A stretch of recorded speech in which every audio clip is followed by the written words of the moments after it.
बागेश्वर धाम के पूज्य पंडित धीरेंद्र शास्त्री जी महाराज की दिल्ली से वृंदावन तक की सनातन एकता पद यात्रा ने लाखों दिलों को जोड़ा। ये यात्रा 16 नवंबर 2025 को वृंदावन के बांके बिहारी मंदिर में समाप्त हुई, जहां एक ऐसी घटना घटी जिसने सभी को आश्चर्य में डाल दिया। भक्तों, आज मैं आपको वह पूरी कहानी सुनाने जा रहा हूं जो सनातन धर्म की शक्ति को दर्शाती है। ये यात्रा दिल्ली से शुरू होकर वृंदावन तक करीब 180 किलोमीटर की थी और इसमें 2.5 करोड़ से ज्यादा श्रद्धालु शामिल हुए। मंदिर परिसर पूरी तरह भर गया और फिर जो दिव्य अनुभव हुआ उसने सबकी आंखें खोल दी। श्री कृष्ण की कृपा स्वयं प्रकट हुई। भक्तों, आधी अधूरी बातें सुनकर छोड़ना अज्ञानता बढ़ाता है, इसलिए अंत तक सुनिए। अगर आप बांके बिहारी के सच्चे भक्त हैं तो इस कहानी को लाइक करें, शेयर करें और कमेंट में जय बांके बिहारी, जय बागेश्वर धाम, जय श्री राधे लिखें। तो चलिए शुरू से बताते हैं। दिल्ली के एक बड़े मैदान से पूज्य धीरेंद्र शास्त्री जी ने सफेद वस्त्र, केसरिया साफा और हाथ में भगवा झंडा लेकर यात्रा की शुरुआत की। ये पदयात्रा हिंदू धर्म की एकजुटता बढ़ाने, रामकृष्ण भक्ति को हर घर तक पहुंचाने और कुरीतियों को मिटाने के लिए थी। उनके साथ हजारों भक्त पैदल चल पड़े। पहला पड़ाव दिल्ली से नोएडा की ओर था, जहां सुबह 4:30 बजे आरती हुई। महाराज जी बोले, भक्तों, ये यात्रा शरीर की नहीं, आत्मा की है। सनातन धर्म को मजबूत बनाओ।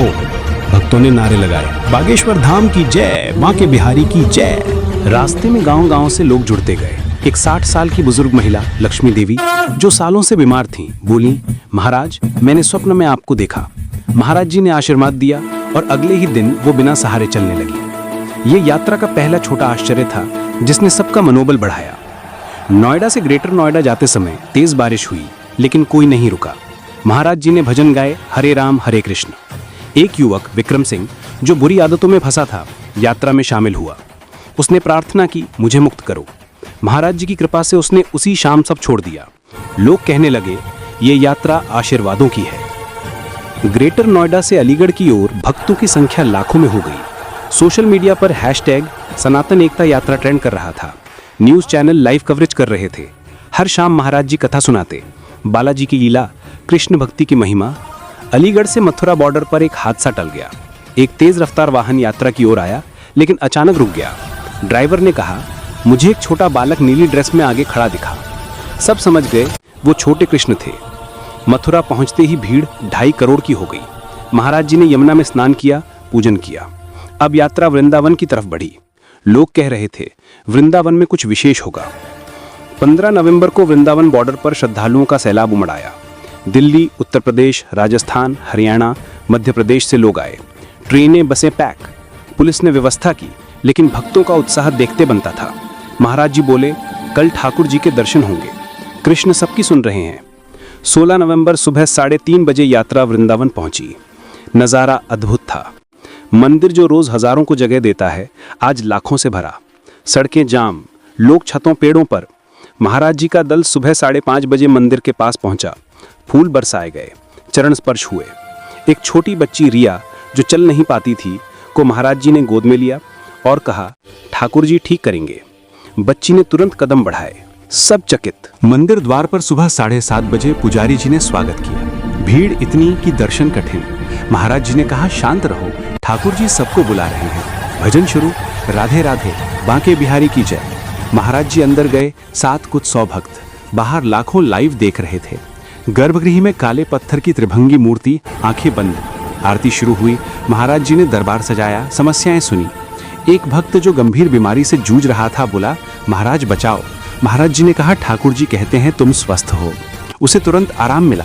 एक माँ, जिनका बच्चा सालों से लापता था, को कहा वो जल्द घर लौटेगा। ऐसे कई आशीर्वाद हुए, लेकिन मुख्य लीला बाकी थी। आरती के समय बादल छाए, हल्की बूंदें गिरी, लेकिन कोई हटा नहीं। महाराज जी मूर्ति के सामने प्रार्थना में। अचानक मूर्ति की आंखें खुली, सदियों बंद आंखें चमकी। फिर नीला प्रकाश फैला, गर्भगृह जगमगा उठा। मूर्ति हिली, मुस्कान आई और फिर मूर्ति से एक सुंदर बालक प्रकट हुआ। नीले वस्त्र, मोर मुकुट, बांसुरी लिए, श्री कृष्ण जीवंत रूप में। वे चलकर महाराज जी के पास आए। महाराज जी ने चरण छुए। कृष्ण जी की दिव्य वाणी गूंजी, धीरेंद्र, तुम्हारी यात्रा पूर्ण हुई, सनातन अब एक है। उन्होंने बांसुरी बजाई। महामंत्र की धुन से मंदिर गुंजायमान। अद्भुत बात, मंदिर की दीवारें जैसे पारदर्शी हो गईं। बाहर के लाखों भक्तों को सीधे दर्शन हुए। लोग आंसू बहा रहे थे। ठाकुर जी आए। कृष्ण जी ने हर एक को स्पर्श किया। बीमार ठीक हुए, अंधे देखने लगे, मौन बोलने लगे, नास्तिक भी भक्त बन गए। कृष्ण जी ने कहा, ये दर्शन सभी के लिए, सनातन की रक्षा करो। हवा से माखन मिश्री प्रकट हुई, हर भक्त को मिली, स्वाद दिव्य। ये सब 20 मिनट चला। फिर कृष्ण जी मुस्कुराए, बांसुरी बजाई और मूर्ति में लीन हो गए। मूर्ति फिर वैसी, लेकिन प्रकाश बना रहा। महाराज जी बाहर आए, बोले, यह ठाकुर जी की महिमा है। भीड़ भावुक हो गई, गले मिल रहे थे। ये अनुभव वृंदावन तक नहीं रुका, पूरे देश में फैल गया। मंदिरों में श्रद्धा बढ़ी, लोग एकता की बात करने लगे। वृंदावन अब चमत्कारों का केंद्र। महाराज जी आज भी कहते हैं, कृष्ण हर हृदय में है, पुकारो तो आएंगे। भक्तों, यह सच्ची लीला थी जहां लाखों ने कृष्ण की भक्ति देखी। अब आप भी सनातन का हिस्सा बने, रोज भजन करें। दोस्तों, इस कहानी को परिवार मित्रों से शेयर करें। पसंद आए तो लाइक सब्सक्राइब करें और कमेंट में जय बांके बिहारी, जय बागेश्वर धाम, जय श्री राधे लिखें। धन्यवाद।